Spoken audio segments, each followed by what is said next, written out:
kita. Apa itu katekise? Ibu kan sudah katekis ya. Bu, boleh memberikan pendapat apa? Katekese itu memberikan pengajaran atau sesuatu masukan, suatu bisa berbentuk renungan ataupun apapun yang akan membawa umat atau yang belum menjadi umat untuk menjadi pengikut Yesus. Itu pengertian saya. Oke, terima kasih, tepuk tangan untuk ibu ini. Siapa namanya? Ibu Sofia, kita berteman di Facebook tapi lupa. Ini antara dunia nyata dan dunia maya ini. Oke, ada lagi yang mau memberikan pendapatnya? Yang belum menjadi katekis. Ibu sudah menjadi katekis? Belum. Kira-kira pernah mendengar tidak tentang katekis?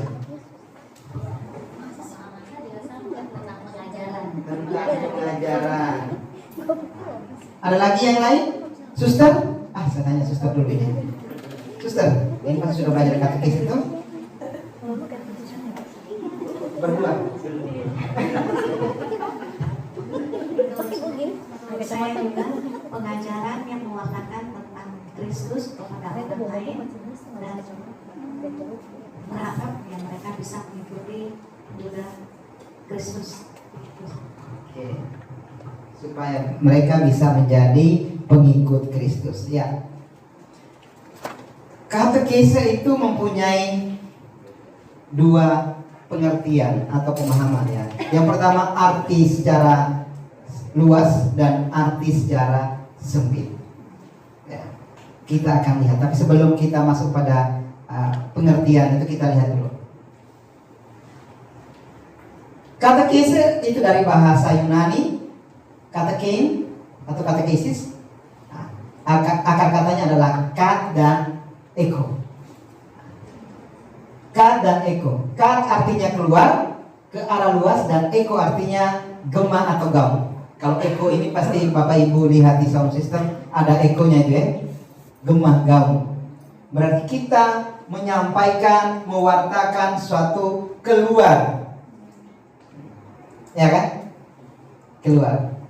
Makanya zaman dulu kan untuk penyebaran agama Katolik ini orang harus keluar supaya Yesus diwartakan kepada orang lain.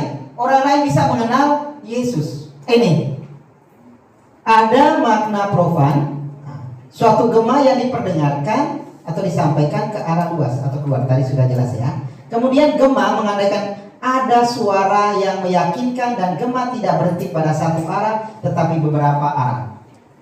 Nih, gema itu harus meyakinkan. Bapak Ibu ini pengikut Yesus ya? Ya? Kok jawabnya kok masih ragu-ragu itu ya? Bapak Ibu pengikut Yesus? Saya bertanya karena kadang-kadang orang mengaku mengikuti Yesus tapi menggadaikan Tuhan Yesus. Ya, menggadaikan Tuhan Yesus. Atau pada saat mau menjadi Katolik, ketika kita bertanya seperti itu, motivasinya ada yang karena mau mengikuti calon suami, atau mengikuti calon istri, atau ada yang memang terpanggil untuk menjadi Katolik. Tapi selama pengalaman saya, kebanyakan motivasi tadi mengikuti calon suami atau calon istri. Hanya orang-orang tertentu saja ya, karena terpanggil. Karena apa? Karena meyakini bahwa Tuhan Yesus itu ada. Maka kita sebagai orang Katolik, apalagi sebagai katekis, kita perlu mewartakan Yesus dengan meyakinkan. Jangan sampai kita sendiri, saya masih ragu-ragu dengan Tuhan Yesus. Ya kan? Saya masih ragu-ragu dengan Tuhan Yesus. Sehingga ketika ada tawaran yang lebih menarik, saya gadaikan Tuhan Yesus. Tuhan Yesus tinggal dulu ya, karena ada sesuatu yang lebih menarik. Oke. Kita lihat ada beberapa istilah yang berhubungan dengan katekese. Yang pertama, katekese ini satuan waktu evangelisasi yang bertujuan untuk mendidik anak-anak, kaum muda dan orang-orang dewasa dalam iman. Satuan waktu ini, misalnya ada masa tertentu kita mendampingi katekumen yang sudah para katekis mendampingi katekumen itu berapa tahun? Kurang lebih setahun ya. Kira-kira berapa kali pertemuan? Seminggu sekali. Sampai berapa kali? Hampir setahun. Sementara 23 pertemuan. 23 pertemuan. Temanya masih ada rekoleksi, masih ada pengakuan masih ada rekoleksi. Pengakuan dosanya belum wawancara ya. Kalau belum bos, ini Yohanes Bosco berapa kali pertemuan? 36. Beda banget. Ya. 36 ke 23. Kalau dari buku pedoman yang ada sekarang sekitar 50-an ya. Berarti Priuk pangkasnya sebenarnya 50 pertemuan. Tapi tidak apa-apa. Di zamannya Romo Rudi dan Romo Sylvester itu kita bisa sampai 36 kali. Tapi ada kasus tertentu ketika melihat situasi seperti ini, hanya 3 bulan. Setelah itu dibaptis, kembali lagi kepada wewenang pastor paroki itu sendiri. Dan ini seringkali benturan antara ketua katekese dengan romo paroki. Benar tidak? Betul. Betul, pernah merasakan itu. ini curhat KTP. Pernah merasakan. Seringkali ada benturan seperti itu. Karena romo, lihat, ini ada kasus yang ini kita berikan kepada romo yang mengambil ini ya, kewenangan itu. Ini masa tentu. Kemudian mendidik anak-anak. Makanya di gereja Katolik ini sejak anak sudah diajarkan bina iman anak. Kemudian ada komuni pertama. Komuni pertama ada berapa kali? Berapa bulan? 6 bulan. Pertemuannya sekitar 18 kali untuk buku pedoman sekarang. Ya. Nah, sebelum-sebelumnya bisa 12 pertemuan ditambah rekoleksi pengakuan dosa. Kemudian krisma atau sakramen penguatan. Ya, paling tidak 3 bulan, ya minimal 3 bulan. Kemudian perkawinan 2 minggu. 2 hari ya. Perkawinan berapa kali? 2 pertemuannya? 2. Pantas. Sekarang ada banyak sekali kasus yang sampai di sidang tribunal. Dari lantai dasar sampai ke atas banyak kasus. 2 kali. Sehingga pada saat mereka punya anak, kita adakan rekoleksi juga cuma 2 kali. Pendidikan iman terhadap anak sering diabaikan. Ini berkaitan dengan katekese anak-anak. Kemudian kaum muda. Kaum muda Bapak Ibu. Sekarang ini pembinaan untuk anak-anak remaja memprihatinkan. Ketika kami mengadakan pertemuan di Kuskupan, dari semua paroki yang ada di Kuskupan Agung Jakarta, yang sebagian besar itu dari Dekenat Barat. Sedangkan dekenat-dekenat yang lain itu mereka katakan, ya yang hadir di bina iman remaja itu sedikit sekali. Benar nggak? Lalu apa yang mau kita lakukan? Sekarang kembali lagi kepada calon-calon katekis dan juga katekis yang ada di sini. Membuat program yang menarik supaya kaum muda atau remaja bisa tertarik. Karena untuk kegiatan-kegiatan remaja biasanya pada saat pertandingan futsal, pertandingan basket Yohanes Paulus Kapit ya, Yohanes Paulus ya? Yohanes Paulus. Bosco. Hah? Yohanes Bosco. Yohanes Bosco kalau yang di sini. Kemudian kalau di kuskupan itu, nah itu banyak yang terlibat. Tapi hanya sekedar itu. Pula kembali lagi pada paroki. Apakah paroki bisa membuat program yang menarik untuk anak-anak muda atau tidak? Itu yang dari yang sekolah di sekolah swasta ya, nah, atau yang di kuliah di swasta. Tapi kalau yang lain sekolah negeri susah, sulit, Bapak Ibu. Maka perlu nih. Dan juga untuk pendewasaan iman. Pendewasaan iman. Karena saya percaya bahwa di dalam gereja itu sudah menyiapkan waktu, bahan untuk memberikan pendalaman kepada orang-orang Katolik. Pada masa Advent yang datang ke pendalaman iman ada berapa orang? 10, 5. Paling banyak. Paling banyak 10. 15. Itu kalau udah makan. Itu kalau sudah ada Snack. ya. Kemudian yang paling minim ada yang 5 orang, 7 orang, 8 orang. Ya kan? Saya pernah adakan juga di lingkungan kami pernah sampai 25 orang. Nah, itu pun kita sampaikan kepada mereka bahwa pertemuan malam ini ada kuis dan games dan juga ada hadiah. Banyak yang datang. Ada motivasi juga untuk dapat hadiah tadi. Ya, ini. Tapi pada saat pendalaman iman ini sangat memprihatinkan.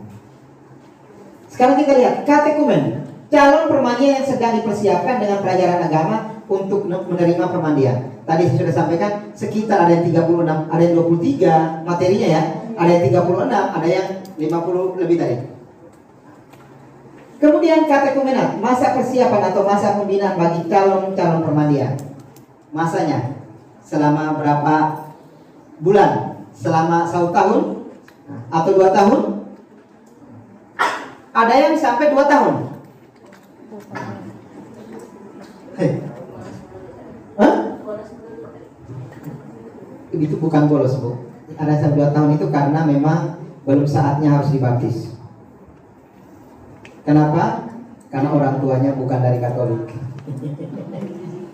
Karena waktu ini pengalaman saya, murid saya 3 orang. Mamanya Islam, bapaknya itu, bapak dari ibu itu punya pesantren di Gotor. Bapaknya Kristen Protestan. Tapi mereka bertiga, 3 orang anak ini sekolah di Gandhi School ini, di Kemayoran sini. Mereka tertarik menjadi Katolik. Saya dampingi sudah 36 kali, mau setahun ya.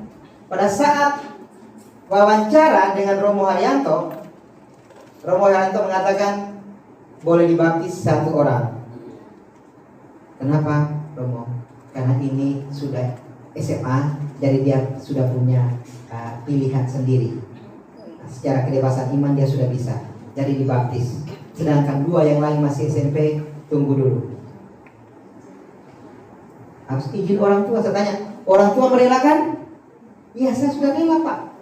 Ya, saya harus tanya ini karena jangan sampai pada saat setelah dibaptis lalu kakeknya tahu bahwa anaknya Katolik, ditanya siapa yang ngajar? Pak Markus.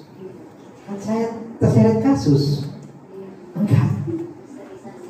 Puji Tuhan, mereka bertiga sekarang sudah dibaptis, sudah menerima komuni pertama dan sudah krisma. Mereka sudah kuliah dan saya sampaikan kepada mereka, jangan lupa ke gereja. Pada saat COVID itu pun kami masih kontak-kontak. Saya bilang, nak, jangan lupa ke gereja. Atau lupa berdoa, lupa mengikuti perayaan Ekaristi. Itu pengalaman saya. Kemudian katekis. Orang yang ahli dalam bidang katekis, dalam bidang pengajaran. Berarti ibu-ibu ini, bapak-bapak ini mau menjadi ahli dalam katekis. Kita beri tepuk tangan untuk kita semua. Tepuk tangannya kurang semangat.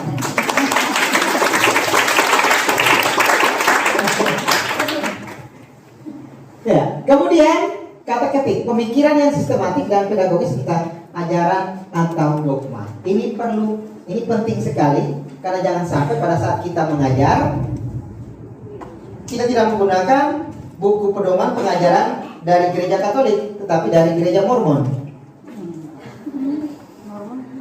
Nah, ibu-ibu bapak bingung kan gereja Mormon itu apa? Pernah dengar gereja Mormon? Pernah saksi Yehova? Nah, itu mereka gencar sekali untuk melakukan rekrutmen untuk anggota mereka kan? Ya. Ini istilah-istilah yang berhubungan dengan katekese. Maka kita akan lihat katekese dalam kitab suci. Katekese dalam kitab suci ada banyak sebenarnya, tapi saya hanya tulis 5 di sini. Dalam Injil Lukas bab 1 ayat 4, supaya engkau dapat mengetahui bahwa segala sesuatu yang diajarkan kepadamu sungguh benar. Kemudian Kisah Para Rasul bab 8 ayat 25, ayat 25, ia telah menerima pengajaran dalam jalan Tuhan. Dengan bersemangat ia berbicara dan dengan teliti mengajar tentang Yesus. Tetapi ia hanya mengetahui baptisan Yohanes. Lalu di Kisah Para Rasul bab 21 ayat 21, tetapi mereka mendengar tentang engkau, bahwa engkau mengajar semua orang Yahudi yang tinggal di antara bangsa-bangsa lain untuk melepaskan hukum Musa.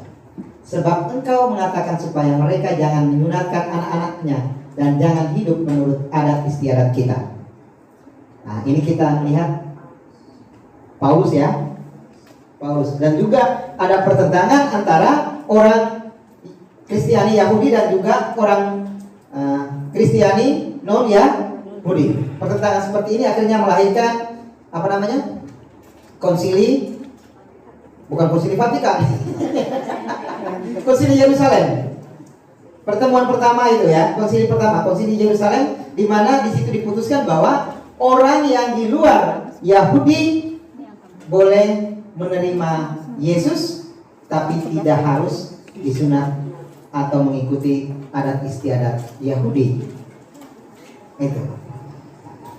Kemudian Roma bab 2 ayat 18, dan tahu akan kehendaknya dan oleh karena diajar dalam hukum Taurat dapat tahu mana yang baik dan mana yang tidak.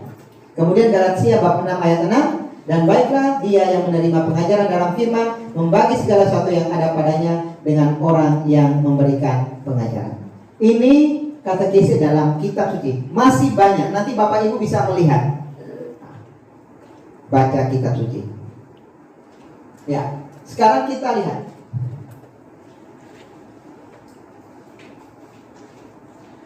Secara umum, katekese adalah pengajaran, pendalaman, dan pendidikan iman agar seorang Kristen semakin dewasa dalam iman. Semakin dewasa dalam iman. Jadi katekese biasanya diperuntukkan bagi orang-orang yang sudah dibaptis di tengah umat yang sudah Kristen. Berarti kita semua ini juga perlu mendalami iman kita. Karena di dalam pendalaman iman kita ada komunikasi iman. Ya, ada komunikasi iman. Ada sharing iman. Benar? Pernah sharing iman pada saat pendalaman iman? Tapi ada yang ketika diminta untuk sharing, katanya takut salah, sehingga tidak mau ikut pendalaman iman. Ini. Tapi kalau pada saat berdoa rosario, rame. Ya kan? Berdoa rosario, rame. Ini. Lalu makna sempitnya. Katekese dimengerti sebagai pengajaran bagi para calon baptis. Bagi para calon baptis. Nah, saya mau tanya dulu yang sudah katekis mengajar katekumen yang mana? Angkat tangan. Yang sudah mengajar katekumen.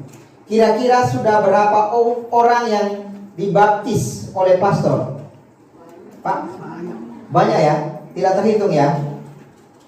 Nah, sama ya? Tidak terhitung. Saya juga sekarang tidak bisa hitung lagi. Kebanyakan.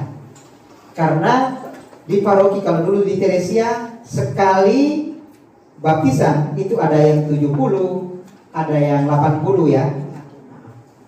Itu. Kemudian Di paroki saya, di paroki Cilangkap, itu juga setahun 2 kali, di Natal dan juga di Paskah. Ada yang sekarang di tempat kami ada yang 15, ada yang 20, itu. Ini. Dan ini tugas kita Bapak Ibu. Dan untuk pengajaran untuk calon baptis ini kita perlu belajar juga. Jangan saya hanya pada saat kita mengajar, kita hanya memberikan kesaksian tentang pengalaman kita. Padahal kita semua adalah katekis yang mewartakan tentang Yesus, bukan tentang diri kita sendiri. Nih, di sini ada juga makna katekese umat. Katekese umat diartikan sebagai komunikasi iman atau tukar pengalaman iman. Nah, pengetahuan dan penghayatan iman antara anggota jemaat atau kelompok. Ini sama seperti pada saat pendalaman iman. Maka saya harapkan Bapak Ibu setelah mengikuti cat class ini atau pengajaran iman ini, Bapak Ibu bisa menjadi seorang fasilitator di lingkungan. Bisa menjadi fasilitator di lingkungan. Dalam konteks ini katekese mengadakan adanya pengetahuan dan penghayatan iman. Ada pengetahuan. Pengetahuan ini kita dapat dari mana? Nanti kita akan lihat. Tetapi sebelum kita belajar tentang pengetahuan gereja Katolik, kita harus ini dulu. Saksi tentang Yesus. Spiritualitas katekis adalah spiritualitas dari Yesus sendiri. Karena kita mewartakan Yesus, bukan mewartakan diri sendiri. Dalam katekis umat kita bersaksi tentang iman kita akan Yesus Kristus, pengantara Allah yang bersabda kepada kita dan pengantara kita menanggapi sabda Allah. Yesus Kristus tampil sebagai pola hidup kita dalam kitab suci, khususnya dalam perjanjian baru yang mendasari penghayatan iman gereja sepanjang tradisinya. Ini pola hidup. Cara hidup Yesus menjadi cara hidup kita juga. Pengajaran Yesus juga bisa menjadi cara pengajaran kita. Kira-kira pernah mendengar cerita tentang Yesus mengajar? Pernah ya? Banyak. Kira-kira metode apa yang biasa dipakai oleh Yesus? Perumpamaan. Narasi ya, menceritakan. Dia bercerita lewat perumpamaan. Karena dia tahu bahwa orang-orang yang dia ajar itu secara pengetahuannya terbatas. Maka kalau dia langsung mengajar tentang teologi keselamatan, mumet. Orang tidak paham. Tetapi dia menggunakan bahasa yang sederhana, di mana dia ketika dia hadir di pinggir pantai atau pinggir danau, bahasanya tentang nelayan, ya kan? Tentang ikan, tentang jala, tentang perahu, ya kan? Ketika audiensnya, pendengarnya itu petani, dia akan berbicara tentang benih, tanah, ya kan? Bagaimana mengolah tanah, memberi pupuk supaya tanaman tumbuh subur. Pernah mendengar cerita perumpamaan di mana Yesus datang lihat pohon ara ini tidak berbuah, benar nggak? Iya. Dia mau mengutuk, tetapi yang penjaga pohon ara dikatakan, Tuhan berikan saya waktu, ya kan? Setahun saja. Kalau yang tahun depan tidak berbuah, ya silakan. Ini menggambarkan Tuhan itu luar biasa, Maha Rahim ya. Dia masih berikan kesempatan kepada umatnya untuk memperbaiki diri.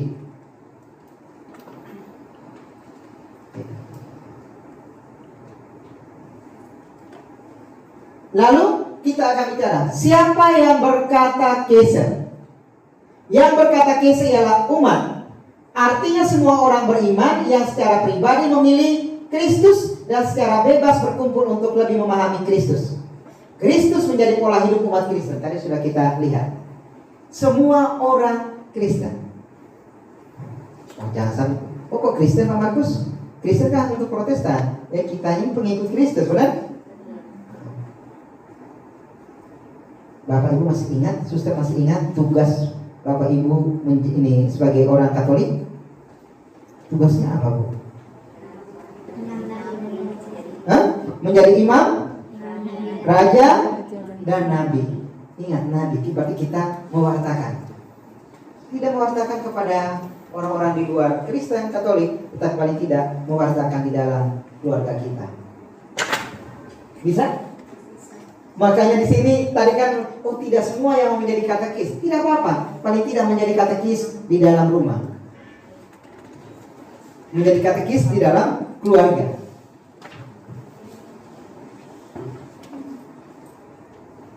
Ini kita lihat pemimpin katekis dalam jemaat. Katekis bertindak terutama sebagai pengarah dan pemuda atau fasilitator. Ia adalah pelayan yang siap menciptakan suasana yang komunikatif. Nah, ia membangkitkan gairah supaya para peserta berani berbicara secara terbuka. Di sini katekis umat menerima banyak jalur komunikasi dalam berkatekis. Tugas mengajar yang dipercayakan kepada hierarki menjamin agar seluruh kekayaan iman berkembang dengan lurus. Maka di sini ada kerjasama dengan pastor parokinya, dengan Bapak Uskup. Dan sebagai katekis ini mampu menciptakan suasana yang komunikatif, suasana yang terbuka, di mana mengajak orang untuk bisa menyampaikan pengalaman imannya, menceritakan tentang pengetahuan imannya, bisa. Jangan sampai buku panduan dari keuskupan kita baca dari pertama sampai akhir, ya kan? Baca dari pertama sampai akhir, maka di pertengahan akan boring, ya kan? Bobo miring, ya kan? Nah, itu di bulan Desember kemarin, pas kami ada pertemuan di Paroki Paskalis ini, saya mengikuti pendalaman iman di salah satu lingkungan di Sumur Batu ini. Karena saya juga diundang, saya tunggu, lalu datanglah umat. Nah, yang memimpin, yang menjadi fasilitator, pemandu pada malam hari itu, sepertinya kurang percaya diri. Dan lihat saya, mungkin ini romo kali ya. Saya bilang ini romo anak-anak. Pada saat dia bawakan, selesai, langsung dia bilang, ada tambahan Pak Markus? Saya bilang, lanjut dulu, nanti baru tambahkan. Tapi saya lihat kebanyakan dari buku yang diberikan kuskupan itu, panduannya lurus terus, tidak ada kreativitas itu, ya kan? Padahal buku panduan yang diberikan oleh kuskupan itu sebenarnya standar saja. Kita sebagai fasilitator bisa mengembangkan sudah konteks umat lingkungan itu, ya kan? Misalnya, oh ada di dalam buku itu ada yang nonton. Kita lihat di lingkungan atau di rumah yang akan kita datangi itu ada apa ini sarananya atau tidak?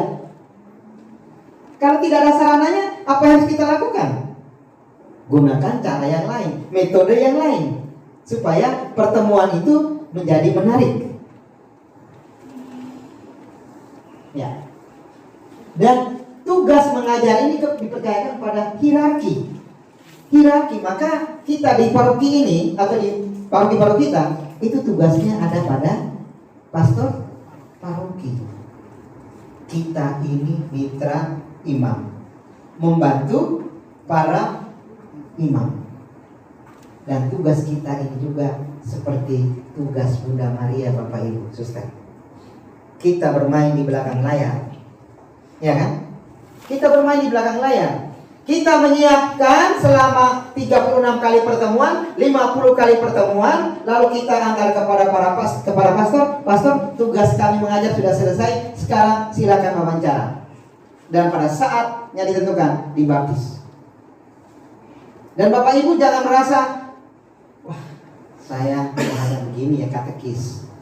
Nah, ingat, katekis itu selalu pintu surga terbuka untuk para katekis. Amin. Romonya kemudian, para katekis lebih dulu. Karena yang berhadapan dengan umat adalah katekis, ya kan?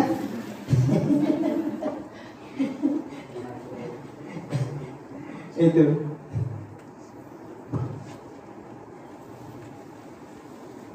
Dan tugas kita, dan Bapak Ibu pernah melihat di surat baptis. Di surat baptis belum pernah melihat. Mungkin nanti perkembangannya akan datang. Sangat menghargai katekis. Mungkin di situ ditulis Arnoldus Siswanto telah dibaptis oleh Pastor Yosef. Katekisnya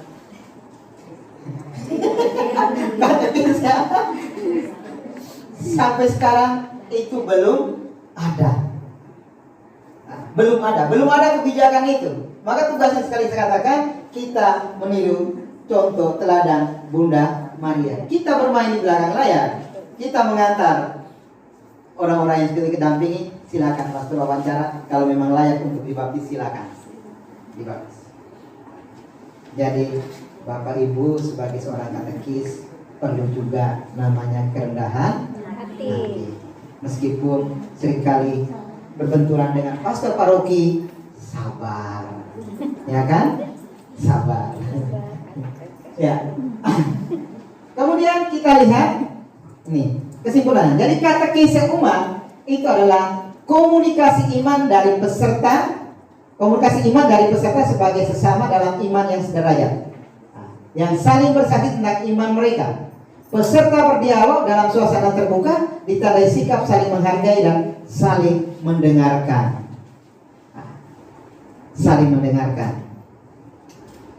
Terbuka. Oh, ternyata pengalaman tentang Yesus seperti ini ya. Setiap orang punya pengalaman tentang Yesus, ya kan? Oh, pengalaman saya disembuhkan dari sakit. Oh, pengalaman saya ditolong pada saat mau dirampok. Ada banyak pengalaman. Oh, pengalaman saya ditolong Tuhan Yesus, disembuhkan karena pada saat itu menderita sakit berat. Ada juga. Dari pengalaman-pengalaman itu bisa memberikan inspirasi kepada umat yang lain, bahwa Yesus hadir dan menyertai orang tersebut. Ya kan? Yesus hadir. Jadi di pengalaman sehari-hari. Saya sendiri pernah mengalami di Timor Leste waktu itu tahun 94. Waktu di Los Palos, suster mungkin tahu Los Palos ya. Saya biasa di Salesian itu kan siang tidak tidur. Siang tidak tidur, kita harus antar bersama anak-anak keliling. Nah, kami keliling di kota Los Palos itu. Pulang dari situ malamnya, kaki saya ini kok gatal. Saya garuk. Besok paginya lihat kaki saya seperti kaki gajah. Wah, ini cacing atau apa ya? Baru kaki kiri. Biasa kaki kiri buat tendang bola di kaki saya kan? Buat tendang bola. Ini gimana ini? Saya ke suster Karusian. Ada klinik. Saya berobat di situ. Dapat obat dari sana, minum. Bukannya turun, malah tambah bengkak. Saya bilang, aduh Tuhan, tolong saya. Lalu pada saat makan siang, ada kepala bengkel lihat, imam, mereka panggil imam saudara ya, imam, kakinya kenapa itu? Saya bilang, saya tidak tahu. Ini kemarin gatal, saya garuk, artinya bengkak seperti ini. Dia bilang, tunggu. Dia masuk ke dapur, dia kupas bawang merah, dia goreng bawang merah dengan minyak itu, lalu dia tuang di mangkok, dia sampaikan kepada saya, ini emang nanti malam oleskan kaki, di telapak kaki dengan buat tanda salib minyak ini. Oh gitu ya, besok pagi pasti sembuh. Saya percaya kalau ada tanda salib. Malamnya saya buat tanda salib di kaki saya dengan minyak yang diberikan. Besok paginya Saya lihat kaki saya sudah tidak bengkak lagi. Saya bilang, ada apa ini? Saya akan menemui kepala bengkel itu. Saya bilang, Imam, ini kaki saya penyebabnya apa? Dia bilang, pada saat imam keliling bersama anak-anak panti asuhan itu melanggar atau melewati sesajen atau apa yang sebenarnya diperuntukkan untuk orang lain, tapi karena imam lewat akhirnya kena. Berarti saya kurang iman nih kali ya. Kayak santet itu. Oh, ceritanya begitu. Kalau di Bali sama di Oh, benar. Ternyata di Los Palos itu banyak juga klinik-klinik itu. Ketika kita masuk hutan, ada sesajen juga. Ketika kita sampai di pantai, ada juga. Dan kalau di kota Jakarta tidak ada, banyak. nggak kelihatan. Enggak kelihatan. Lebih canggih. Di sini kita perlu mempunyai sikap untuk selalu percaya Yesus sebagai pola hidup kita. Tapi banyak orang Katolik mencari kekayaannya pergi ke Gunung Kawi. Benar. Di sekolah-sekolah Katolik juga, ini bukan secara keseluruhan, tapi pengalaman saya sebagian besar juga seperti itu. Karena sekolah saya pernah masuk di ruang perpustakaan, lihat ada sesajen itu, ada tumpengan. Lalu ada kembang-kembang itu, saya bilang, ini tumpeng, kita mau gimana mau makan nasi tumpengan ini ya, secara kembang-kembang begini. Saya tanya petugas perpustakaan, kebetulan juga anak SD di Alkara, saya bilang, ini ada apa? Ini Pak Markus, itu sesajen itu. Sesajen apa ini? Ini untuk kasih makan roh-roh yang ada di sini. Pantas antara Tuhan Yesus dengan roh jahat ini berdampingan ya, berdampingan. Itu tidak hilang itu. Maka di sini butuh. Ini saya berbicara tentang iman ya. Maka kita akan lihat di sini tujuan komunikasi iman. Supaya dalam terang Injil kita semakin meresapi arti pengalaman-pengalaman kita sehari-hari. Itu pengalaman saya Bapak Ibu. Suster dan Bapak Ibu semua pasti punya pengalaman. Ya kan? Tapi dalam terang Kristus ya. Jangan dalam terang roh yang lain. Dan kita bertobat, metanoia kepada Allah dan semakin menyadari kehadirannya dalam kenyataan hidup sehari-hari. Butuh pertobatan. Gereja Katolik sangat memahami umatnya. Supaya orang merasa lega, merasa damai, gereja memberikan kesempatan kepada umatnya ada sarana atau sakramen pertobatan. Tetapi apa yang terjadi pada saat menjelang Natal dan menjelang Paskah, umat yang datang bertobat hanya 20 atau 25% saja. Kalau suster setiap bulan atau setiap minggu suster ya, mengaku dosa. Setiap bulan ya. Karena saya dulu juga sama, setiap bulan mengaku dosa. Tapi pada saat mau komuni pertama, ini orang tua ya. Orang tua biasanya menyuruh anak duluan. Kamu mengaku dosa dulu.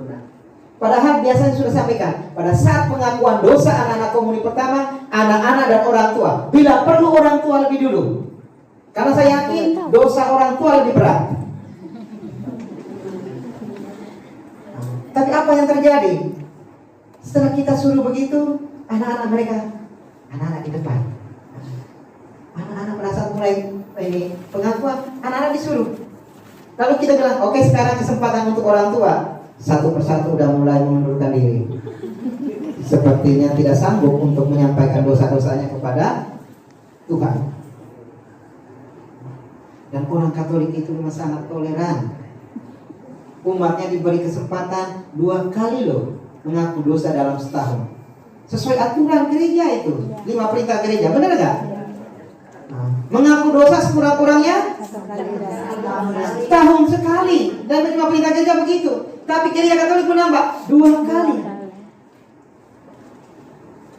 Tadi pas saya di kamar makan tadi di pastoran, Romo Yusuf bilang, tunggu sebentar di sini, saya berikan pengakuan dosa. Luar biasa ini. Ya kan? Luar biasa. Umat mau mengaku dosa dan pastor mau melayani.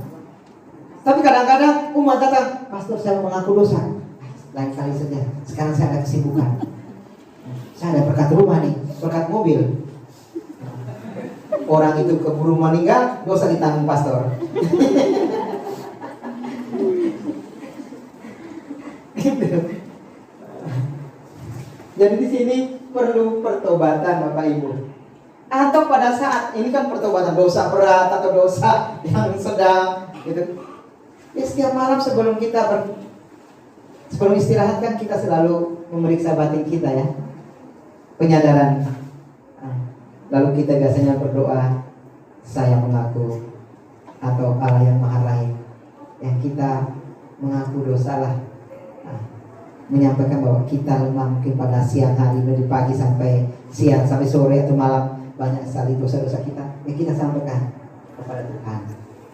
Lalu kalau kita udah dosa berat, datanglah kepada pastor ya. Dan mengaku dosalah kepada para pastor yang telinganya masih normal Bapak Ibu, suster. Karena pengalaman saya waktu di Fatu Maka di Timor Leste itu karena merasa mungkin takut atau gimana, mengaku dosa kepada pastor Amos. Yang notabene telinganya sudah pendengarannya sudah tidak jelas. Sehingga penitensinya 1 kali Bapa Kami, 5 kali Salam Maria. Padahal dosanya berat atau ringan kan pastor kurang jelas telinganya. Makanya mengaku dosalah kepada pastor yang pendengarannya masih baik. Ya. Kemudian kita semakin sempurna beriman, berharap mengamalkan cinta kasih dan makin dikukuhkan hidup Kristiani kita. Kita pun makin bersatu dalam Kristus, makin menjemaat, makin tegas mewujudkan tugas gereja setempat dan mengokohkan gereja semesta. Nah, bersaksi, bersatu dan menjemaat dan makin tegas mewujudkan tugas gereja setempat dan mengokohkan gereja semesta. Lalu kita sanggup memberikan kesaksian tentang Kristus dalam hidup kita di tengah masyarakat. Bapak Ibu pernah mendengar cerita tentang Romo Carlos di mana? Cilacap. Itu luar biasa. Seorang Romo tetapi bisa mengumpulkan orang dari berbagai macam latar belakang agama, memberikan penyadaran, baik itu dalam bidang ekonomi, dalam bidang pendidikan, luar biasa. Sehingga ketika tanya tentang Romo Carlos di orang Islam, di Pak Haji, mereka tidak asing dengan Romo Carlos. Kita pun sama kan? Apalagi orang ibu-ibu yang masuk dalam BKRI, itu luar biasa. Ini. Dan kita mewujudkan tugas tempat dan mengokohkan gereja. Sekarang saya mau tanya, yang di sini ketua lingkungan siapa? Ada? Angkat tangan tinggi. Itu tugas mulia Bapak Ibu. Bapak Ibu memang siap menderita. Saya katakan begini karena kemarin pada saat pemilihan ketua lingkungan, saya sempat terpilih, tapi saya bilang, jangan saya dulu. Saya sempat menolak Bapak Ibu karena masih kesana kemari seperti ini. Karena memang pelayanannya butuh orang yang meluangkan waktunya yang khusus, ekstra aja. Karena pada saat orang lahir, ibu-ibu lahir, mau baptis anak, butuh pengantar dari lingkungan. Pada saat mau komuni, ketua lingkungan. Mau krisma, ketua lingkungan. Mau nikah, ketua lingkungan. Terakhir itu. Mau meninggal, Mana ada pengantar? mau meninggal, ketua lingkungan cari perminyakan, syukur-syukur perminyakan. Maka tugas kita sebagai orang Katolik ketika melihat ada umat kita ajak mereka untuk terlibat di lingkungan. Sehingga jangan sampai pada saat Romo mau memberikan misa penutupan peti, Romo bertanya, ini bukan umat saya ini. Tanya ketua lingkungan bilang, saya juga baru tahu ini. Karena selama itu mungkin juga ketua lingkungan atau umat di sekitar itu tidak mengajak orang itu untuk masuk terlibat di dalam kegiatan-kegiatan lingkungan. Itu jadi Bapak Ibu, saya harap setelah ini bisa menjadi saksi mengajak orang-orang umat Katolik supaya terlibat. Kalau mereka tidak mau, ya paling tidak kita sudah sampaikan. Ya kan? Saya itu senang sekali ketika saya pertama kali di Ciracas itu. Pertama saya bilang saya mau menyendiri dulu. Di tahun 2008 itu saya tidak mau digabung lingkungan dulu. Ternyata pada saat misa mereka lihat, oh ketua lingkungan saya itu melihat, oh dia arahnya ke sini. Besok hari Sabtunya datanglah ke rumah Pak Markus Katolik, dia Katolik. Kita ketemu di gereja. Ya, Pak Markus masuk lingkungan Maria Magdalena ya, waktu itu masih Maria Magdalena. Oh baik Pak, aktif ya. Baik, terima kasih. Setelah itu ketemu dengan Suster PRR dekat rumah, pencobaan saya hadapi lagi menjadi katekis di paroki Cilangkap. Padahal saya bilang, saya jangan sampai saya menjadi katekis lagi di Cilangkap ya. Di paroki saya berhenti dulu, saya tugas saya di Uskupan dulu. Ketemu suster langsung perkenalkan kepada Romo Hadi. Maka jadilah saya katekis lagi di paroki Cilangkap. Itu Bapak Ibu, Suster, saya kira kita akan lanjut setelah ini ya. Dan kalau ada pertanyaan nanti setelah sesi ini. Oke, silakan istirahat dulu. Atau dokumen ini katekis dalam dokumen. Sekarang udah banyak sekali dokumen-dokumen tentang katekis ini. Tapi saya tampilkan di sini yang lama-lama saja. Yang baru nanti Bapak akan saya tampil ini ke depan nanti ya. Ada Evangelii Nuntiandi mewartakan Injil, adalah imbauan apostolik dari Bapak Suci Paulus VI tentang karya mewartakan Injil dalam zaman modern. Imbauan ini dikeluarkan pada tanggal 8 Desember 1975. Imbauan ini juga bukan hanya untuk para imam, para klerus, tapi juga untuk awam. Lalu dalam katekese dalam dokumen gereja katekese ternyata penyelenggaraan katekese adalah anjuran apostolik dari Sri Paus Yohanes Paulus II kepada para uskup, klerus dan segenap umat beriman tentang katekese masa kini. Ini di Indonesia mungkin ada katekese awam itu udah mulai kecil, sekitar mulai ramai itu tahun 1980-an ya. 80-an. Karena ngomong-ngomong, saya sendiri dulu waktu mau komuni pertama, pertemuan kami waktu itu cuma 2 kali atau 3 kali. Ya. Pada saat Krisma itu waktu saya masih SMP, pertemuan yang ada 2 kali pertemuan. Pertemuan pertama perkenalan secara umum, yang kedua langsung gladi kotor dan gladi bersih. Langsung terima sakramen penguatan. Pembelajaran yang lebih mendalam tentang sakramen penguatan itu kurang sekali. Itu kurang sekali. Bersyukur saya masuk seminari sehingga bisa mendapatkan pembelajaran tentang ajaran gereja Katolik ini lebih mendalam. Tapi kalau tidak, ya, tanya orang Flores itu, kalau yang awam-awam itu, mungkin pulaunya mungkin banyak Katolik, tapi belum tentu orangnya memahami ajaran Katolik. Betul. Kok betul Bu? Kan saya juga dari sana. Oh, berarti ada penegasan ini. Ngakunya Katolik tulen. Ngakunya Katolik tulen. Iya. Pada saat orang mulai pencemaran hosting, setiap hari Minggu istilah ke gereja tampil di depan. Benar kan? Seolah-olah membela Kristus, membela Tuhan. Di depan, kamu bersalah ya, telah mencemarkan hosting kudus. Bisa-bisa ditunjuk orang itu. Kalau di sana kan dulu pernah bakar-bakar itu karena mencemarkan hosting. Padahal belum tahu orang ini yang biasa bakar-bakar ini mungkin setiap hari Minggu tidak ke gereja. Tapi pada saat hal semacam ini dia tampil di depan. Itulah kelebihan mereka sendiri. Dia tidak tahu bahwa Yesus itu Maha Pengasih. Ya kan? Bapak, ampunilah mereka sebab mereka tidak tahu apa yang mereka perbuat. Mereka tidak mengerti itu. Mereka bilang, kita sekarang membela agama, membela Tuhan Yesus. Tuhan Yesus tidak perlu dibela. Ya kan? Petrus sudah ambil pedang dan menghunuskan telinga hamba imam agung aja. Yesus katakan, sarungkan pedangmu itu. Jangan kau lawan dengan kekerasan, tapi dengan kasih. Itu. Di sini dikatakan anjuran apostolik dari Paulus yang kedua kepada para uskup, klerus dan segenap umat beriman tentang katekese masa kini.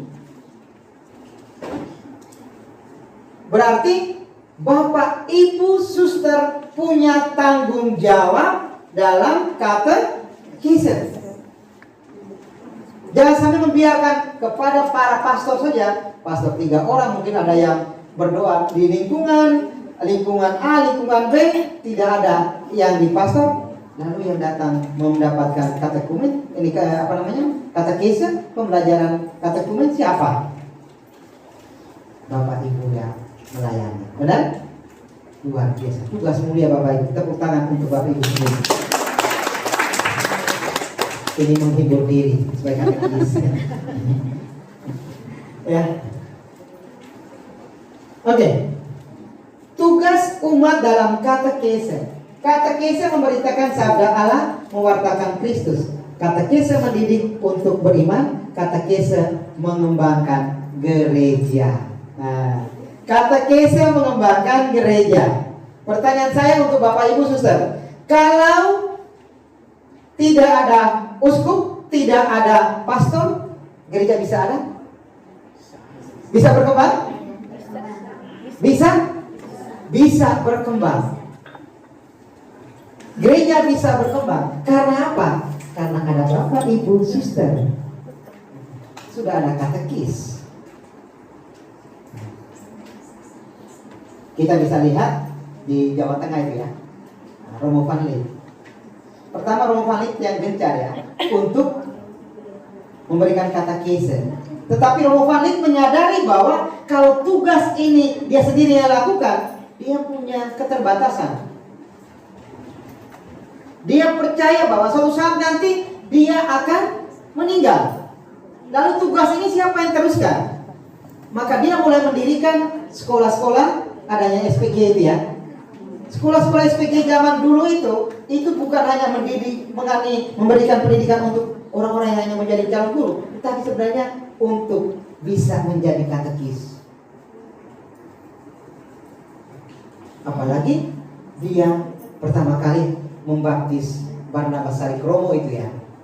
Barnabas Sarikromo itu ketika dia memberikan katekis kepada Barnabas Sarikromo itu, dia juga memberitahukan kepada Barnabas Sarikromo bahwa kamu juga bisa memberikan pengajaran kepada orang-orang di kampung itu. Dan itu sebenarnya suatu tanggung jawab yang luar biasa. Kalau itu ketahuan Bapak Paus, Romo Van Lith bisa diekskomunikasikan. Karena orang yang baru dibaptis lalu menjadi katekis kan bingung ini. Tetapi kemudian ketika Barnabas Sarikromo ini dibaptis, semua orang yang di kampung itu dibaptis semuanya. Sejarahnya ada di Gua Maria Sendanson. Dan kalau mau lihat lebih jauh tentang peninggalan katekis pertama yang di Jawa Tengah itu Barnabas Sarikromo, datanglah di Museum Van Lith. Di situ ada bagaimana peninggalan Bapak Uskup, kemudian Barnabas Sarikromo tadi dengan sepeda ontelnya ada di situ. Jadi tugas awam itu sungguh luar biasa. Hal ini sesuai dengan misi yang dibawa oleh para penjajah waktu itu, Portugis dan Spanyol ya. Portugis dan Spanyol datang ke Indonesia atau di Nusantara ini hanya 1 atau 2 orang pastor atau imam. Selebihnya adalah para pedagang. Dan para pedagang ini selain berdagang, mereka juga mewartakan Kristus. Di mana-mana para pedagang, baik itu pedagang dari Hindu, dari Buddha, dari Islam, biasanya Richard juga mewartakan agamanya. Maka tugas kita ini luar biasa, mengembangkan gereja. Itu yang ketiga. Kemudian mendidik untuk beriman, mendidik supaya orang lebih beriman. Jangan sampai mendua hati, ya kan? Satu ke sini, satu ke sana, ya kan? Sudah percaya pada Tuhan Yesus, tapi di samping itu masih percaya juga pada klinik-klinik pesugihan, ya kan? Dan sekarang ini bukan hanya orang zaman dulu, orang modern sekarang juga banyak, Bapak Ibu, banyak. Dan sampai juga ada yang suster juga. Ada suster pastor juga itu. Jangan ya. Kayaknya nggak ada. Semoga nggak ada. Jadi jangan sampai berdua. Karena kita percaya pada Tuhan Yesus. Kita mengajar kepada anak-anak supaya beriman kepada Tuhan Yesus. Jangan gadaikan Tuhan Yesus. Dan kita mewartakan Allah, mewartakan Kristus. Mewartakan Allah ini perlu Bapak Ibu. Karena tahun 2022 atau 2022 itu ada katekumen saya itu memberitahukan kepada saya, Pak Markus, saya itu sudah mengikut katekumen itu di tahun 2008. Lalu kenapa Bapak tidak dibaptis di tahun 2009 atau 2008 ya, paling tidak tahun itu? Waduh Pak, saya keluar, tidak mau belajar. Kenapa alasannya? Alasannya karena waktu itu diajar oleh bukan katekis ya, memang karena diminta pastor untuk mengajar. Kenapa? Karena pada saat Bapak itu mengajar kepada saya, itu pertama kali dia ceritakan pengalaman dia. Pertemuan yang kedua, pengalaman dia lagi. Ketiga, pengalaman dia lagi. Keempat, pengalaman dia lagi. Kelima, saya dengar begitu. Minggu berikutnya saya tidak datang lagi. Kapan saya mendapatkan pengajaran tentang ajaran gereja dan juga tentang Yesus Kristus? Semuanya tentang Dia. Maka sekali lagi, katekis kita mewartakan sabda Allah, Yesus Kristus, bukan mewartakan diri sendiri. Kita mewartakan Yesus Kristus. Yesus yang hidupnya seperti ini loh, suka mengampuni, suka memaafkan, suka memberi bantuan, dan tidak suka marah. Hanya marah sekali kan? Dan juga dua kali ya? 2 kali atau 3 kali itu marah. Pertama di bait Allah, kemudian marah kepada murid-muridnya ya. Jangan halangi anak-anak datang kepadamu. Biarkan mereka datang kepada kita. Jangan kamu menghalangi. Mereka ini yang punya kerajaan. Inilah tugas Bapak Ibu ya. Siap? Kurang meyakinkan. Siap? Nah, oke, kita lihat. Sekarang dasar katekese itu apa sih? Dasar katekese ini adalah penugasan Kristus kepada para rasul dan pengganti-pengganti mereka. Para rasul, Bapak Uskup, kemudian para imam, ya. Dalam Matius bab 28 ayat 19 sampai 20, Yesus mengutus para rasul untuk pergi menjadikan semua bangsa muridku. Baptislah mereka dalam nama Bapa dan Anak dan Roh Kudus, dan ajarlah mereka melakukan segala sesuatu yang telah kuperintahkan kepadamu. Maka kalau ada orang yang datang mau meminta supaya mengikuti pelajaran katekumen, katekis jangan menghalangi mereka dengan aturan, oh ini harus mengikuti pembelajaran selama 56 kali. tidak melihat kondisi orang itu. Padahal orang ini sudah tua. Karena aturan itu, maka sebelum dibaptis dia sudah dipanggil Tuhan. Pengalaman saya Bapak Ibu, ketika di Teresia, saya bilang kepada ketua katekesenya, saya bilang kita jangan sampai saklek dengan peraturan ini. Kita lihat kondisi orang. Kalau ini masih muda, masih ya dewasa di bawah 60 tahun, masih bisa datang, masih semangat, kita mungkin tetap nih mengatur supaya selama 56 kali atau sesuai dengan aturan yang sudah kita tentukan. Jangan sampai kita perlakukan aturan ini kepada orang tua yang sudah sebentar lagi dipanggil Tuhan. Benar. Saya sampaikan kepada, tapi ini kan aturan. Ya, tapi menurut saya sih kita pertemuan 2 kali, 3 kali atau paling lama 8 kali, setelah itu langsung dibaptis. Oh, nanti Romonya nggak mau. Beritahu aja kepada Romo, kondisinya seperti ini. Pelajarannya belum sampai 10 kali, ibu itu dengar-dengar sudah meninggal. Ketua katekisnya telepon saya, Pak Markus, ibu yang kita bahas itu sudah meninggal. Dosa ditanggung Mbak.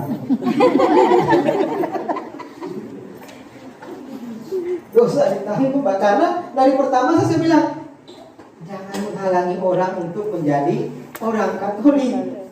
Lihat kondisinya. Makanya waktu kami di Uskupan itu, di Komkat itu, pada saat kita menyusun program silabus untuk pengajaran katekumen, ada katekumen anak, remaja, dewasa, dan lansia. Lansia itu kami waktu itu cuma 7-8 kali. 7-8 kali udah cukup baptis. Beri Romo baptis. Jangan sampai pada saat berini dia udah sekarang baru panggil Romo. Syukur kalau Romo masih sekarang Romo baptis. Tapi kalau dia sudah lewat, dosa ditanggung Mbak. Oke. Dan ini Bapak Ibu ya, ajarlah mereka melakukan segala sesuatu yang telah kuperintahkan kepada. Tapi di Indonesia ini kita perlu berhati-hati Bapak Ibu ya. Meskipun setiap tahun orang Katolik bertambah di Jakarta ini, ya, hitung paling setiap tahun kita hitung ya paling sedikit 50 orang ya setiap paroki. 50 kali 69 paroki kira-kira berapa itu?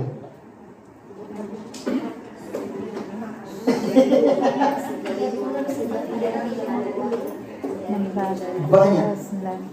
Makanya kemarin ada penelitian itu, perkembangan umat Katolik di Jakarta ini setiap tahun terus bertambah.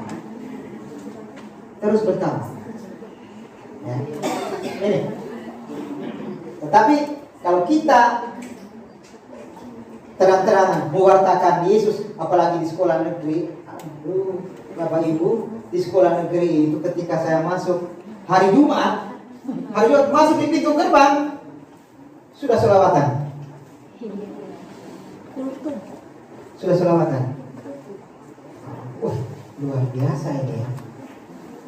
Mereka tidak mengerti selawat itu. Kadang-kadang itu lagu pop. Itu lagu pop kan? Tapi mereka kira itu selawatan kepada itu. Kadang-kadang saya nggak ngerti ini. 2 minggu lalu saya pernah dengar ini. Nyesek saya. Saya sempat marah juga itu dalam hati. Guru agamanya itu dia ngajak, yuk anak-anak mari kita sholat, kita begini sholat. Jangan sampai seperti orang yang bukan Islam, yang tidak punya aturan, tidak tertib. Sudah mati, memang lihat saya tidak tertib.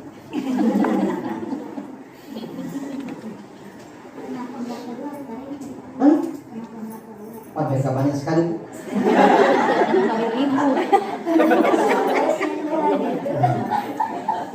Jadi kita melawan mereka, biarlah terang kita redup ya, sedikit tapi paling tidak bisa menerangi mereka itu aja. Kalau kita melawan mereka seperti itu, terang yang tadi kita sudah mau bangun, ya redup, matilah. Lalu frontal. Ya, kita tidak usah frontal, tapi ya biarkan saja. Saya dengar begitu, ya, saya ngomong dengan teman-teman yang Kristen Protestan, saya bilang, kok ibu bisa ngomong begitu ya? Terus terang, pembinaan iman kita itu, pada saat kita berdoa, itu doa aku percaya jarang sekali ya. Jarang sekali. Tapi di tempat mereka, di sekolah kami ini, apalagi di kelas, karena mereka sudah diindoktrinasi. Setiap kali doa itu, mereka selalu mengucapkan kalimat syahadat itu, dan mereka selalu bersaksi dan juga selalu mengimani agamisan dan juga mengimani Al-Quran mereka. Itu setiap hari mereka ulangi. Jadi memang tertanam di dalam mereka. Kalau kita, iya mereka punya kan 2 kalimat syahadat. Kita punya berapa paragraf? Itu yang pendek kan? Itu yang pendek masih Dan syahadat. panjang belum? Makanya mereka bilang, Pak Markus kapan mengucapkan kalimat syahadat? Saya sudah ucapkan. Ibu gue itu 2 kalimat, saya punya 3-4 paragraf. Itu, Anwar bilang di sekolah negeri seolah-olah itu adalah sekolah Islam. Sekolah Islam. Dominasi. Apalagi sekarang mau bilang Lebaran ini, puasa ini. Dari jam 7 kita mengajar, pulang jam 11. Anak-anak dapat apa aja? Iya, karena yang lain adalah menghafal Al-Quran 1 sampai 30 juz. Makanya mereka mengatakan harus hafal, berjus-jus. Saya bilang saya enggak mau jurus yang itu, saya jus melon saja. Oke, sekarang kita lihat. Subjek katekese. Subjek katekese adalah gereja. Bahwa gereja, apa yang kita sampaikan adalah ajaran gereja. Nih, iman yang diajarkan oleh gereja, dalam iman yang dihidupi oleh gereja itu sendiri, pemahaman tentang Allah dan rencana penyelamatan Allah. Kemudian pandangan tentang manusia adalah ciptaan yang paling mulia dan warta kerajaan Allah, harapan dan kasih. Ini yang kita wartakan dari gereja. Ya. Kemudian objek katekese. Tujuan dari katekese adalah bukan hanya membuat orang saling berkontak, melainkan juga dalam kesatuan dan kemesraan dengan Yesus Kristus. Ya kan? Segala kegiatan mewartakan kabar gembira yang mengerti sebagai usaha mempererat kesatuan dengan Yesus Kristus. Mulai dengan pertobatan awal seorang kepada Tuhan yang digerakkan oleh Roh Kudus melalui pewartaan Injil yang pertama, katekese berusaha untuk mengukuhkan dan mematahkan kesetiaan pertama ini.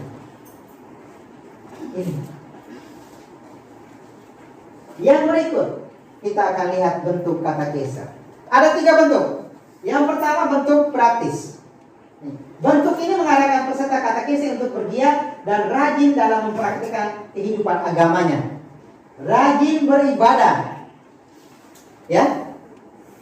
Ibadah pagi, siang, sore, malam. Begitu? Ada enggak teks ibadah itu? Ada di mana?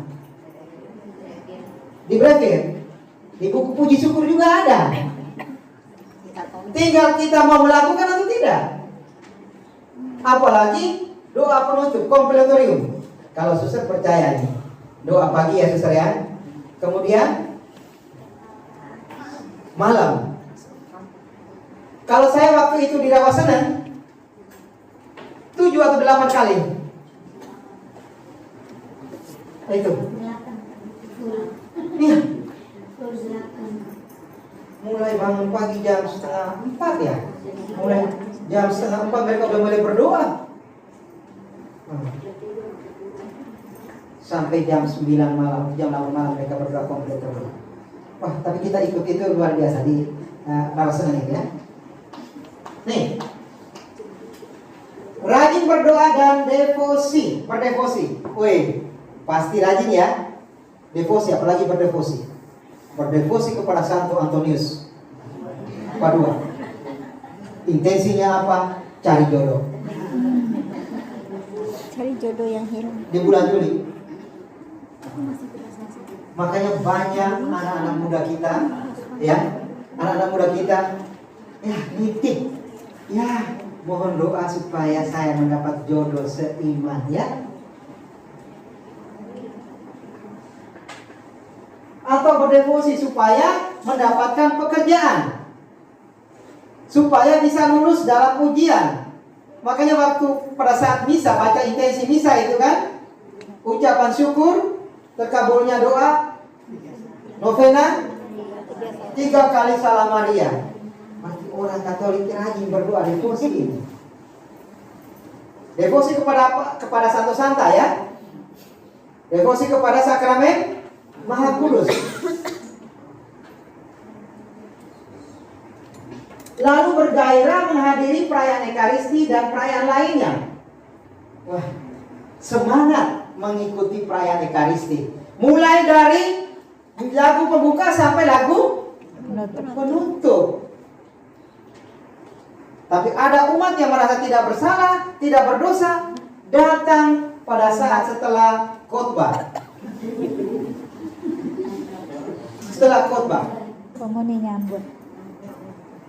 Dan pengalaman saya Bapak Ibu, saya pernah mengamati satu bapak di gereja Teresia.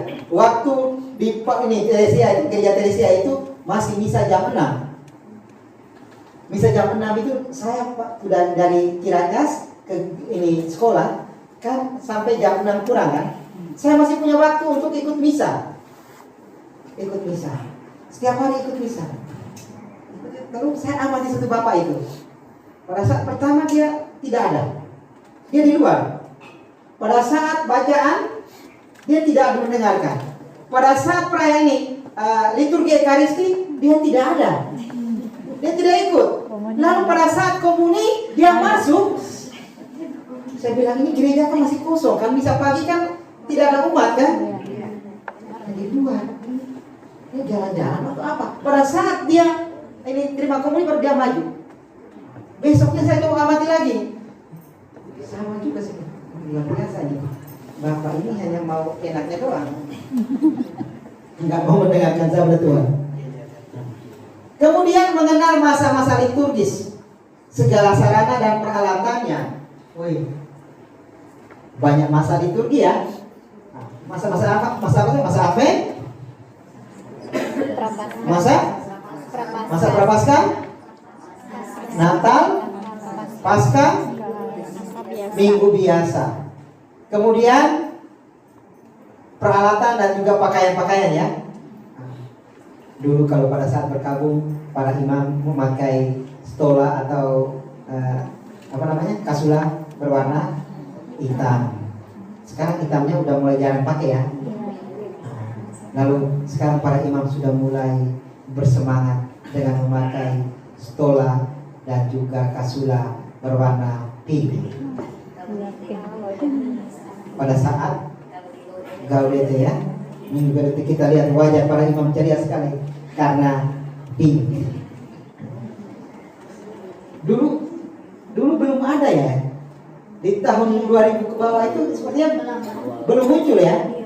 Setelah tahun 2000 itu kesini baru para imam sudah mulai semangat sekali dengan itu kasura. Karena saya 2 tahun dari koster di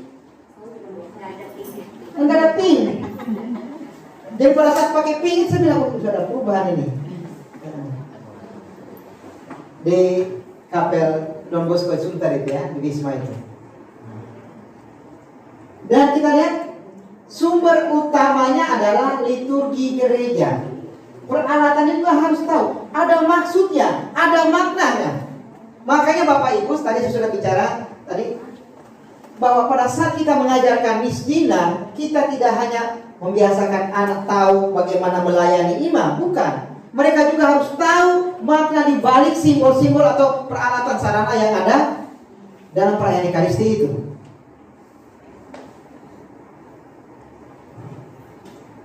Karena terus terang, di pengalaman saya di paroki saya, ketika mulai belajar tentang tata gerak, kemudian peralatan dan juga busana, para katekis sepertinya enggan untuk menjelaskannya itu. Maka saya sampaikan kepada Koster, tolong siapkan peralatannya di sakristi biar anak-anak belajar katekis menjelaskan. Maka Bapak Ibu suster nanti bisa belajar tentang sarana atau peralatan atau masa-masa liturgi dalam gereja Katolik.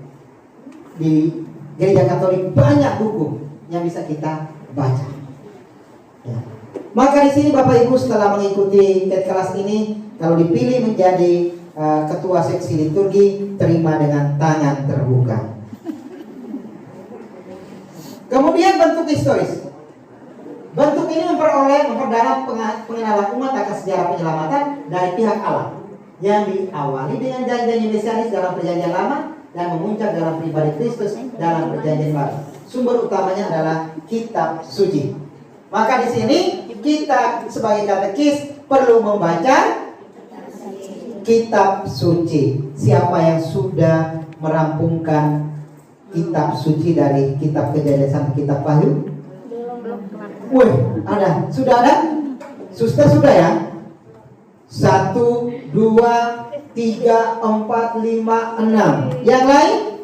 Nyusul dalam perjalanan. Dalam perjalanan. Gue perasaan kejadian dulu. Saya mau tanya sekarang, kira-kira ada berapa kitab di dalam Alkitab kita itu? Bu, ada berapa ini? Pokoknya semua Alkitab kan perjanjian lama dan perjanjian baru. 73. Tepuk tangan untuk ibu utusan dari Pusat ini. 73. Kemarin saya tanya di paroki kedua yang mereka mengatakan 66. Saya bilang Protestan banget.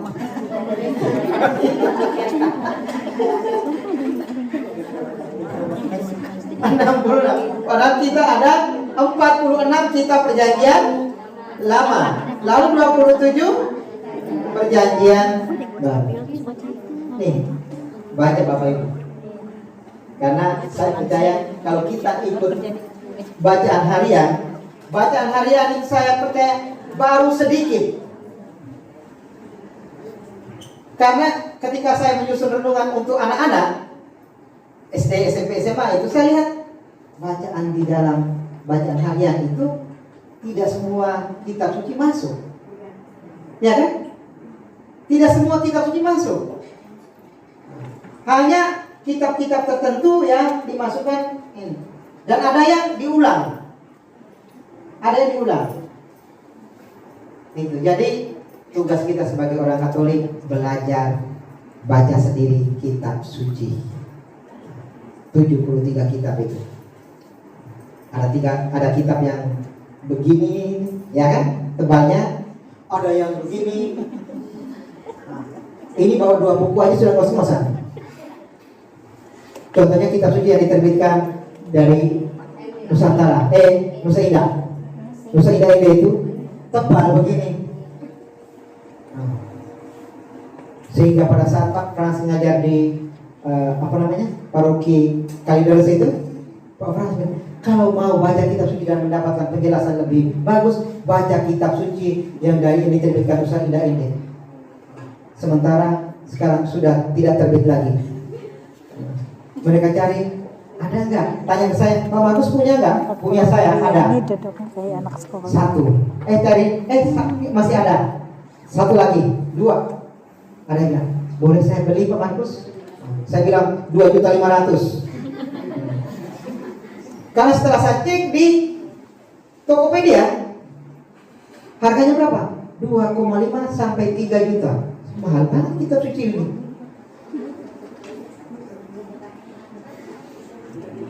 Nah, padahal saya dapat gratis. Akhirnya saya bilang, ambil aja bro, Saya juga dapat gratis. Dari Bimas Katolik masih ngasih ya? sudah tidak ada lagi karena sekarang efisiensi anggaran. Bimas Katolik juga saya nggak tahu apakah nanti anggaran untuk retret anak-anak SMP SMA ini masih ada atau tidak. Efisiensi. Kemarin Harus makan Bapak Kak Ibu. Thomas mau kasih Pegawai buku Alkitab di untuk jemaat Departemen sakit. Agama untuk Dia kan kantor baca di wilayah Bimas. DKI itu tinggal Orang udah nggak sedikit. dapat kan. Guru-guru agama, para pengawas dulu itu hampir 400 orang. Sekarang tinggal 30-an atau 50-an orang. Hah? Pensiun. Hah? Tergantung kuota dari pemerintah. Maka para katekis ini siap untuk bisa diutus ke sekolah-sekolah negeri nanti. Siap misi Bimas apa? Bisa Birokrasinya susah. birokrasi nanti dibantu oleh para pengawas. Karena itu menjadi keprihatinan kami juga di Komkat. Karena untuk masuk ke sekolah negeri harus izin dulu dari kepala kanwil. Memberikan surat kepada pengawas, lalu pengawas bawa surat itu ke kepala sekolah, baru kepala sekolah bisa memberikan izin. Kalau tidak ada itu, tidak diizinkan. Begitu Bu. Tantangan kita sebagai orang Katolik. Ya. Kemudian bentuk sistematis. Ini menyajikan kepada umat ajaran teologis dan dogmatis tersusun secara sistematis, sangat singkat dan padat. Sumbernya adalah buku ini. Katekismus Gereja Katolik. Sudah punya? Sudah baca? Sudah baca, luar biasa. Ini katekis banget ini. Spiritualitasnya luar biasa. Ini perlu dibaca Bapak Ibu. Kalau mereka lihat buku tebal begini, wah, udah lihat tebal bukunya udah mulai malas itu. Bacalah kompendium cukup. Kalau kompendium juga, wah, ketebalan. Bacalah katekismus buku saku itu. Hah? Ada cat itu juga. UCAT juga ada. Tetapi ada satu lagi yang diterbitkan oleh Canisius. Buku saku itu menjelaskan tentang iman. Pengajaran iman ada. Ada itu. Enggak, pengajaran iman. Mengenal iman. Tapi isinya tentang KGK. Dan pada prakteknya bentuk-bentuk ini tidak berdiri sendiri, saling berbaur. Sebab nampaknya untuk unsur-unsur yang ditekankan oleh masing-masing bentuk saling berkaitan. Ajaran biblis, historis, teologis, dogmatis dimaksud untuk membantu umat semakin menyadari penyelamatan Allah melalui gereja. Ya. Sekarang kita lihat prinsip katekis. Atau ada pertanyaan? Ada pertanyaan? Hah? Lanjut dulu. Nah, ada pertanyaan? Pak Markus sudah bingung Pak. Nih, prinsipnya usaha katekis adalah tanggung jawab seluruh umat sebagai gereja. Siapa itu gereja? Gereja adalah kita semua yang membentuk komunitas yang percaya pada Yesus Kristus. Kita adalah umat Allah. Jangan sampai gereja itu para pastor, para suster. Bukan. Gereja adalah kita semua. Usaha katekisnya mementingkan proses, bukan hasil yang langsung, instan. Dengan kata lain, yang lebih utama adalah target, hasil yang sudah dicapai, melainkan proses. Proses yang menuju hasil. Makanya pada saat kita mengajar katekumen, di sini adalah sebuah pemurnian, memurnikan motivasi untuk menjadi orang Katolik. Kemudian peserta katekes sebagai subjek atau pelaku yang berperan dalam proses itu. Lalu katekese membantu orang menghayati imannya dalam situasi aktual. Orang mampu mewujudkan imannya secara konkret dalam hidup, atau ada integritas antara iman dan hidup bersama orang lain. Lalu katekese berupaya mendorong umat untuk membangun relasi yang harmonis dengan Tuhan, sesama maupun lingkungannya. Dalam hal ini proses katekese bertujuan mematangkan dan mendewasakan iman harus dilaksanakan secara sadar dan terencana dengan penuh tanggung jawab. Itu. Kemudian kita lihat katekese harus memperhitungkan situasi peserta, latar belakang, psikologi, minat, kebutuhannya. Katekese harus menjadi lebih kontekstual. Ingat apa yang saya ceritakan tadi, pada saat memberikan katekese, katekumen kepada orang lansia, jangan sampai kita menerapkan aturan secara saklek gitu ya. Proses katekese adalah proses pendidikan iman yang membebaskan. Jangan sampai karena aturan harus ada bina iman anak di gereja. Bina iman bukan tempat, bina iman anak bukan tempat penitipan anak. Bukan tempat penitipan anak. Jadi orang tua merasa, ya saya nanti tidak terganggu karena saya berdoa dengan khusyuk. Anak saya lagi diajar bermain. Benar gak? Padahal untuk menghayati ekaristi perayaan kita perlu mendidik mereka mulai dari kecil, mengenal. Pastor juga sekarang udah mulai mengerti, memahami.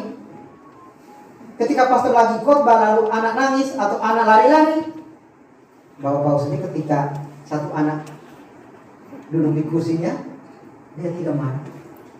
Kalau zaman dulu para pastor, terutama di Flores sana, pastor lagi khotbah, kemudian ada nangis, pastornya lihat mamanya. Pastor diam dulu. Setelah diam, lihat, oh ternyata sasarannya anaknya sedang nangis. Maka tenangkan dulu, baru romonya atau pastornya khotbah lagi. Maka sekarang ajaklah anak-anak untuk ikut perayaan Ekaristi mulai dari kecil. Dalam hal ini setiap pengalaman iman dari masing-masing pribadi harus dilihat sebagai pengalaman yang dapat memperkaya sesamanya dalam proses berkatekese. Kemudian katekese diharapkan membangun iman yang terlibat mendorong aksi mundi ya. Pertama, materi pertama aksi mundi. Ada terlibat. Orang terlibat, jadi ketua lingkungan. Mengantar surat. Menjadi dirijen. Terlibat. Pendamping katekese sebagai fasilitator memudahkan terjadinya komunikasi iman. Untuk itu tidak tepat kalau pendamping bertindak sebagai orang yang maha tahu, apalagi sebagai penceramah yang mendominasi proses pertemuan. Harus ada interaksi, dialog.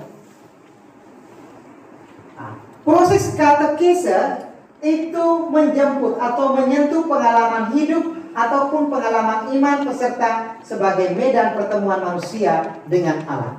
Terus terang Bapak Ibu, di dalam penyusunan buku-buku pelajaran, saya biasanya berangkat dari pengalaman anak-anak, pengalaman manusia. Kemudian saya mengantar anak-anak untuk memahami pengalaman itu dalam terang Injil, kemudian membuat peneguhan, dan kemudian membuat aksi atau mengajak anak-anak untuk membuat aksi nyata. Itu dalam pembelajaran sekarang ini. Jadi pendekatan bottom up ya, dari pengalaman manusia lalu memahami kasih Allah itu. Sarana maupun metode katekese yang diupayakan semuanya bertujuan untuk memudahkan terjadinya komunikasi iman. Pemikiran bahwa dalam pertemuan katekese yang penting asal diisi dengan banyak kegiatan bagi umat bertentangan dengan prinsip suatu proses katekese yang bertanggung jawab. Dan katekese hanya salah satu dari upaya-upaya pastoral secara menyeluruh. Proses perkembangan iman harus dilengkapi dengan upaya-upaya pastoral yang lainnya. Ada CAP, ada SEP, ada apa lagi?